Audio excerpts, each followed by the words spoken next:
Alors, mon nom, c'est Madame Élise Dinchen-Kouk Mafembungon. Je suis reine à la cour royale Bamungum, à quelques enclavures d'ici.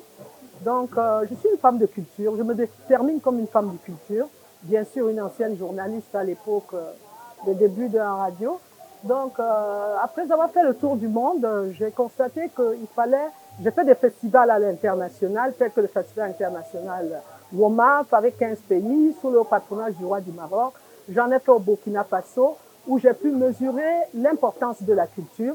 Je me suis dit, qu'est-ce que je peux faire pour le bercail, le retour au terroir? Donc, j'ai créé une association, aponyme, Association Dinchen Kouk pour le développement et la culture, A2DC, qui s'occupe, n'est-ce pas, de former les jeunes à l'utilisation des instruments de musique traditionnelle. Vous avez vu les patrimoniteurs tout à l'heure. On leur apprend, parce qu'avec le temps, ça peut se perdre. Donc, on apprend à la jeunesse à utiliser les instruments de musique traditionnelle. On a des maîtres peintres en art plastique qui forment les jeunes au motif ndop. Vous avez vu avec quel engouement nos jeunes font les ndop.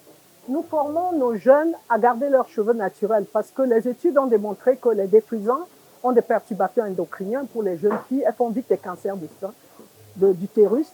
Donc, elles gardent leurs cheveux naturels et on leur montre comment se faire belle. On leur montre comment se faire belle pour avoir une coiffure naturelle. Donc, on fait également, on leur montre comment tresser des queues de cheval, tout l'artisanat local, la vannerie, ainsi de suite, pour qu'ils puissent, et surtout l'art culinaire, en mettant l'accent sur les plats du terroir, bien faits, avec les condiments anciens et non les choses. On leur apprend par exemple le couscous de maïs qui est courant ici, au lieu de les mettre dans des sachets plastiques qui sont néfastes pour la santé puisque ça dégage des produits toxiques. On leur apprend à plier sur les feuilles. Bref, tout ce qui est la conservation, la préservation et la transmission intergénérationnelle de nos cultures dans tous les sens larges du terme. J'attends d'eux d'abord qu'ils apprennent quelque chose de nouveau, parce que même ceux qui sont ici au village, c'est pas tout le temps que les aînés leur laissent apprendre à jouer au tam-tam. Or, la relève, c'est eux. Les jeunes filles, je leur apprends à faire les bons plats du terroir, à faire des plats naturels pour leur bonne santé. On leur montre comment faire des petits déjeuners traditionnels. Les jeunes garçons, c'est des vocations qui naissent. Hein. On a une là qui est déjà pas mal loin. Quand notre maître lui apprend à peindre les motifs, c'est valoriser notre culture. Vous voyez le ndop, on leur montre comment on peint les motifs ndop. Ils peuvent s'amuser des vacances comme ça, à faire ça chez le voisin qui leur donne un petit bout d'argent pour faire quelque chose. C'est aussi la lutte contre la pauvreté, quoi. Notre cible, c'est la jeunesse de 12 à 19, à 20 ans. Ils vont à l'école, ils ont d'autres métiers. Ça peut être un second hobby, un second métier ou tout simplement quelque chose qu'ils vont faire pendant les vacances scolaires pour ne pas rester désœuvrés. Donc, il y en a qui vont peut-être en faire la formation. J'ai une là, elle m'a dit, ah maman, j'aimerais ouvrir un restaurant.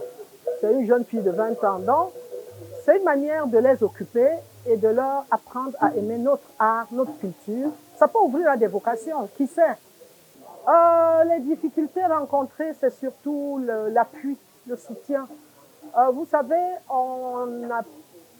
il n'y a pas beaucoup de gens qui prennent conscience que notre richesse, notre patrimoine, notre culture, c'est tout ce qui nous reste quand on a tout perdu. Donc, on lance un appel aux gens qui soutiennent cette association pour qu'elle puisse former notre jeunesse, au lieu qu'ils soient livrés à eux-mêmes, au lieu qu'ils soient tout le temps figés à la télé, à copier le American Way of Life. Il faut qu'ils s'imprègnent de notre culture. C'est une richesse qui n'a pas de sens. Donc, la difficulté, c'est de trouver des mécènes qui nous soutiennent. J'en profite pour dire merci aux brasseries qui nous soutiennent à chaque édition et demander aux gens d'apporter chacun. Surtout quand on dit que l'Ouest est une belle région, c'est de par sa culture, vrai ou faux.